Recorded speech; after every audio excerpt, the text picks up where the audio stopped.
There is a story the Federal Bureau of Investigation does not tell easily. It is the story of a man they surveilled for more than 30 years. A man whose phone lines they tapped, whose associates they turned, whose lieutenants they indicted, whose empire they mapped with obsessive, almost reverent precision. A man against whom they dedicated entire field offices, hundreds of thousands of man-hours and resources that would, in a later era, be considered extraordinary for a single target. They never broke him.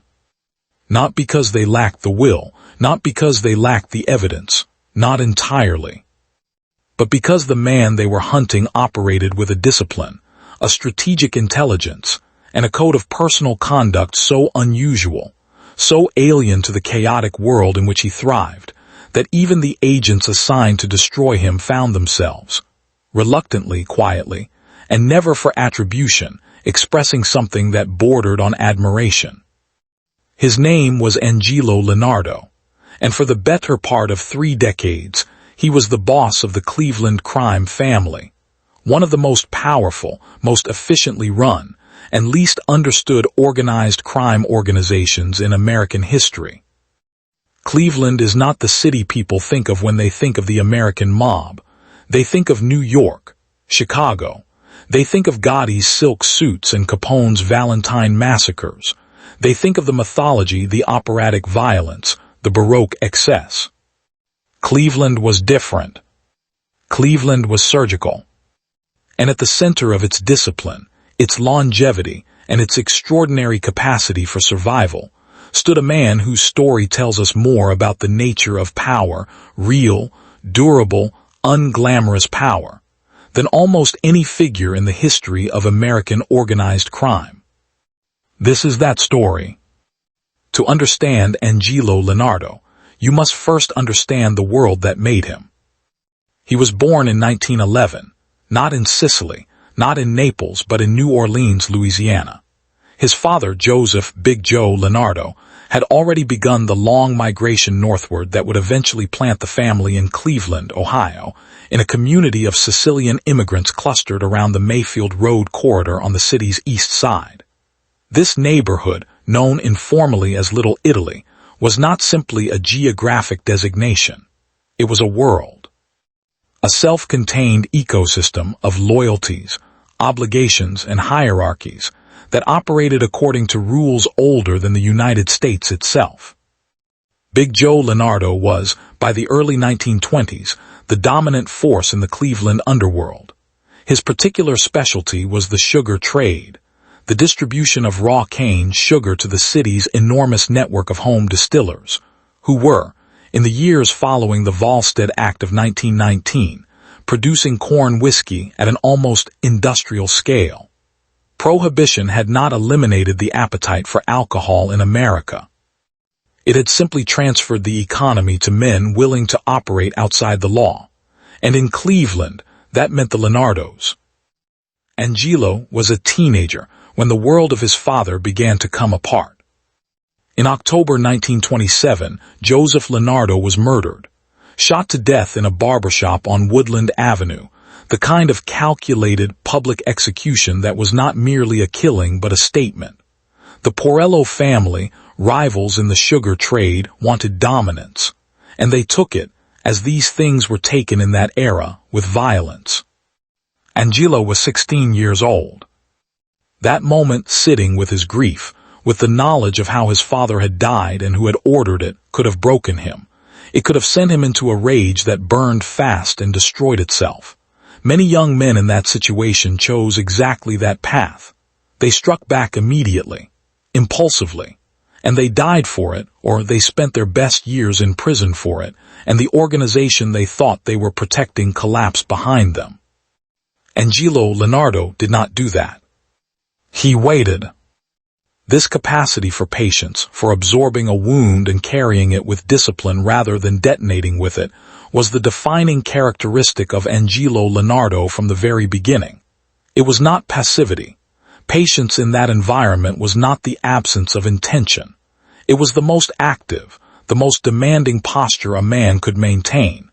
Every day of waiting was a day of calculation, of observation, of building. Throughout the late 1920s and into the 1930s, the Cleveland underworld reorganized. The Porello family, who had risen on the Lonardo's blood, did not survive long. They too were murdered in the grinding, cyclical violence that characterized Prohibition-era gangland succession. The Cleveland family went through a period of violent instability that consumed men who thought themselves strong. Through all of it, Angelo Lonardo survived. He built relationships. He cultivated loyalty with patience and precision. He proved himself reliable, not reckless, in the low-level operations through which young men in that world established their credibility. He understood, with a clarity unusual for his age and circumstances, that the men who lasted were not the men who were most feared in the short term. They were the men who were most trusted over time. By the 1940s, under the leadership of Salvatore, Big Al, Polizzi, and later Frank Milano, Cleveland had become one of the most structured, most disciplined crime families in the country. It held a seat on the National Commission. It maintained productive relationships with the Jewish gambling syndicates of Moe Dalitz. It had interests in Las Vegas long before Las Vegas was the city it would become.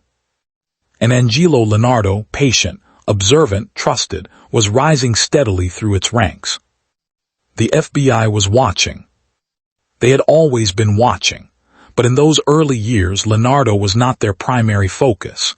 He was a noted associate, a known figure in the network. What they saw in their surveillance reports was a man who gave them very little. He didn't brag. He didn't grandstand. He didn't accumulate the gaudy externalities, the conspicuous wealth, the public entourages, the loose talk in restaurants that made other subjects vulnerable to prosecution. He was, in the clinical language of their internal memoranda, a disciplined subject. The agents who rotated through the Cleveland field office would use that phrase repeatedly over the coming decades. Disciplined. For a federal investigator, it is among the most frustrating words in the vocabulary, and among the most grudgingly complimentary. By the time Angelo Lonardo ascended to the position of underboss of the Cleveland family in the early 1970s, under boss John Scalish, he had spent 40 years building something that most men in organized crime never build. A reputation without a serious blemish. In the ecosystem of La Cosa Nostra, the formal structure of organized crime that had crystallized in the United States by the late 1930s, reputation was the fundamental currency. Not money, not physical force, reputation. The accumulated weight of kept promises, honored obligations, correctly handled situations, and above all, the sustained demonstration that you could be trusted with sensitive information and sensitive operations without becoming a liability. Lonardo had that, completely, incontestably. Cleveland's reach in this era was, by any objective measure, remarkable. The family held hidden financial interests in multiple Las Vegas casino properties, a relationship that predated the formal corporate transformation of the Strip by decades. The skimming operations that funneled cash from casino counting rooms to Midwest crime families, documented in extraordinary detail in the FBI's subsequent PENDORF and Strawman investigations, represented some of the most sophisticated financial fraud in the history of American organized crime. Cleveland's piece of that operation was significant, and the Cleveland family's ability to maintain its position in that arrangement, to keep its relationships with Chicago, Kansas City, and Milwaukee intact, to navigate the perpetual tension and competition of the National Commission, required leadership of genuine diplomatic skill. That was Lonardo's particular genius. He was not primarily a man of violence. Violence was a tool, and he understood its utility and its limits with precision. What distinguished him was his ability to build and maintain relationships across organizational lines, to be regarded as trustworthy by men who trusted almost no one, and to manage the complex, overlapping interests of a criminal organization with the steadiness of an executive. When John Scalish died in May 1976, leaving the Cleveland family without a designated successor, a failure of succession planning so remarkable it would later be studied as an object lesson. The organization entered a period of internal crisis. James, Jack White, Liccavalli, eventually took the position of boss. Lonardo moved into the role of underboss with quiet authority. The FBI's Cleveland field office noted the transition with considerable attention. What they saw was an organization that, despite the turbulence of succession, remained more cohesive than it had any right to be. That coherence, the ability of an organization to absorb a leadership transition without fragmenting into competing factions, was not accidental. It was the product of relationships built over decades by men like Lonardo, who had spent careers making sure that, when moments of instability came, there were enough people who trusted each other to hold the structure together. It is the kind of organizational resilience that corporations spend fortunes trying to build. The Cleveland family had it, in this period, largely because of one man's sustained investment in human relationships over 40 years of work. The FBI files on Lonardo from this period run to thousands of pages. There are transcripts of intercepted conversations, surveillance logs, intelligence reports from informants. What those documents collectively reveal is the portrait of a man who, even at the height of his power, maintained a personal discipline that infuriated investigators. He did not discuss sensitive business over the telephone, ever. In an era when many of his contemporaries, men who knew, intellectually, that their lines were tapped, still spoke carelessly in moments of ego or urgency, Lonardo maintained an almost paranoid operational security. Meetings were conducted in person, in locations chosen carefully, with a consciousness of surveillance that agents in the field described as sophisticated. He did not accumulate obvious wealth in his own name in ways that created easy prosecution targets. He maintained a modest external profile, relative to the scale of his operations, that gave prosecutors limited surface area to work with. He did not, as best as investigators could determine, order gratuitous violence. This is not a moral observation. It is a strategic one. Gratuitous violence creates bodies. Bodies create investigations. Investigations create pressure on lower-level members who, given sufficient pressure, become witnesses. Lonardo understood this chain of causation with a clarity that many of his counterparts did not. When he became boss of the Cleveland family in 1983, following the imprisonment of Liccavalli, he was 72 years old, and he was, by any operational metric, at the summit of a career that had spanned 6 decades. The FBI redoubled its efforts. The fracture, when it came, did not come from outside. It came from within. It came from a generation of men who had grown up in a different Cleveland. A Cleveland of the 1960s and 70s, men who had come of age in the time of the Appalachian embarrassment, when J. Edgar Hoover's FBI had finally been forced to acknowledge the existence of a national organized crime structure, and the law enforcement response had been systematically, dramatically upgraded. Men who had grown up in the age of RICO, the racketeer-influenced and corrupt organizations statute, signed into law in 1970, which gave federal prosecutors a tool of extraordinary power to dismantle criminal organizations by treating the organization itself, rather than just individual crimes, as the target of prosecution. RICO changed everything. It changed the calculus of loyalty. It changed the mathematics of cooperation, because under RICO, being a member of an organization could itself be the predicate for a sentence of extraordinary length. And when men are looking at sentences measured in decades rather than years, the equation of silence versus cooperation shifts in ways that even the strongest institutional cultures cannot always resist. The PENDORF investigation, a joint FBI and IRS effort targeting the Las Vegas skimming operations, had been building for years. By the early 1980s, it was producing results. Men were going down. significant men. The interconnected web of relationships that had made Cleveland's Las Vegas operation so profitable was also, it turned out, the map that investigators needed to find their way to the center. In 1983, Angelo Lonardo was indicted on federal drug trafficking charges. The charges arose from the activities of associates, men who had, without Lonardo's knowledge or sanction, expanded into heroin distribution, the one business that the old guard of La Cosa Nostra had theoretically prohibited precisely because of the devastating legal exposure it created. The prohibition had never been perfectly enforced, but it had, in Cleveland, under Lonardo's tenure, been more rigorously maintained than in many other families. It didn't matter. The legal exposure from the activities of men in his orbit was sufficient. He was convicted in 1985. The sentence was life imprisonment, plus a concurrent 30-year term. Angelo Lonardo was 74 years old. He sat with that sentence for 2 years. What passed through his mind during those 2 years, what calculations he made, what conversations he had with himself about loyalty and obligation and the organization to which he had given more than half a century, is not something the record can fully reconstruct. We know the outcome. We know the decision he arrived at. But we should not be casual about the magnitude of what that decision represented.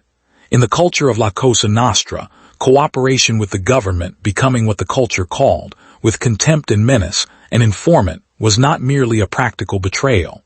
It was the deepest possible violation of the foundational code.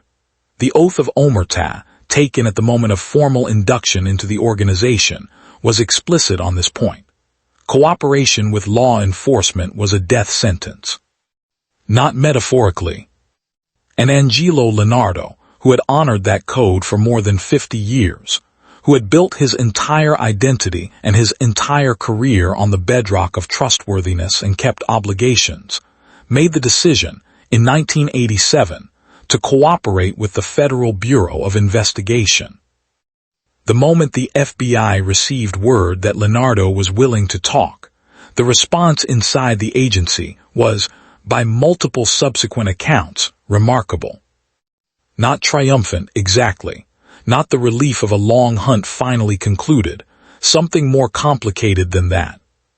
Because the agents who had spent careers building a case against this man understood, with a clarity that required no discussion, that what they were about to receive was not the panicked cooperation of a frightened, cornered man trying to minimize a sentence. They were about to receive the testimony of a man who had been inside the highest levels of American organized crime for more than half a century. A man who had sat in rooms where decisions were made that shaped entire cities.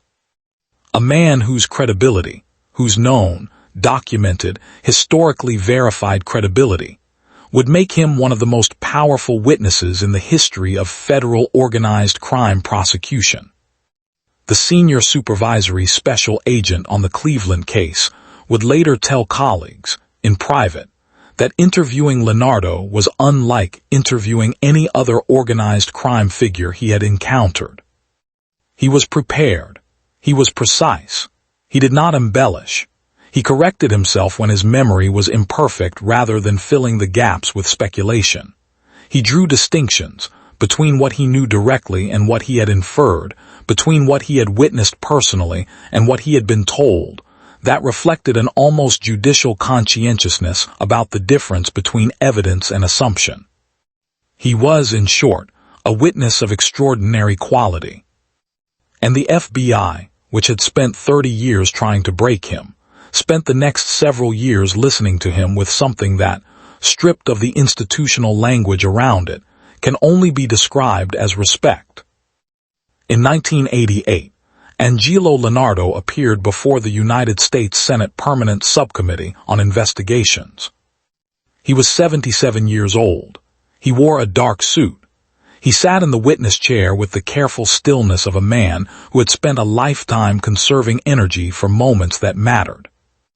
And when the committee members asked him about the structure of La Cosa Nostra, its hierarchy, its commission, its rules of governance, the mechanisms by which its constituent families communicated and adjudicated disputes. He answered with a comprehensiveness and a precision that stunned the investigators who had spent careers trying to obtain exactly this testimony. He confirmed, in granular detail, the existence and the functioning of the National Commission. He described the Cleveland family's relationship to Chicago, to the New York families, to the operations in Las Vegas. He provided testimony that corroborated and extended evidence that prosecutors in multiple jurisdictions had been building for years. He was, in the assessment of the investigators and prosecutors who worked with him, the most significant cooperative witness the federal government had ever produced from the highest level of La Cosa Nostra. The context matters enormously. The year before Lonardo's cooperation became public, federal prosecutors in New York had concluded the Landmark Commission trial, the prosecution of the heads of all 5 New York families simultaneously on RICO charges. That prosecution, which resulted in convictions and lengthy sentences for figures including Anthony, Fat Tony, Salerno, Carmine Persico, and Tony Dux Corallo, had struck the most devastating single blow to La Cosa Nostra in the organization's American history. Lonardo's cooperation, coming in the immediate aftermath of that prosecution, compounded the damage catastrophically, because Lonardo could speak not just about Cleveland. He could speak about the relationships between Cleveland and the national structure. He could confirm and contextualize evidence that prosecutors across the country were trying to use in prosecutions still in progress. He spoke carefully, precisely, without theater. And men went to prison. What does it mean that Angelo Lonardo, who had kept the code for more than 50 years, finally broke it? It is a question that resists simple answers. The narrative of simple betrayal, the old man who, faced with dying in prison, chose his own survival over his obligations, does not fully capture what the record shows. Because Lonardo, in his cooperation, was not indiscriminate. He did not, by multiple accounts, provide testimony designed to maximize the destruction of his former associates simply to curry favor with prosecutors. He was, characteristically, strategic, precise. He gave what he knew. He separated what he knew from what he suspected. He did not fabricate. There is a reading of his decision that is not simply pragmatic. There is a reading that suggests a man who had spent 50 years watching an organization he believed in, at some level, as a structure of loyalty and order and mutual obligation, gradually compromised by greed, by recklessness, by the introduction of narcotics trafficking against the explicit prohibition he had helped enforce, may have arrived at a moment of profound disillusionment. That the organization he was protecting was no longer, in any meaningful sense, the organization he had joined. This is speculation, but it is not idle speculation. It is the kind of question that the FBI agents who worked most closely with him found themselves asking. In exchange for his cooperation, Lonardo's life sentence was commuted. He was released from federal custody in 1990. He was 79 years old. He returned to Cleveland. He lived, by all accounts, quietly, in the neighborhood where he had grown up, among the streets where his father had built the first version of what Angelo would spend his life maintaining and ultimately, in his final act, helping to dismantle. He died in June 2006. He was 95 years old. The obituaries noted his age with something close to wonder. 95.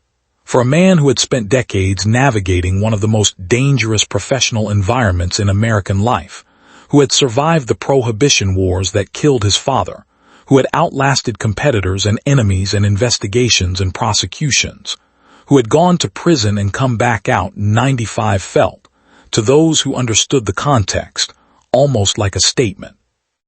The legacy of Angelo Lonardo is not easy to categorize. He was a criminal.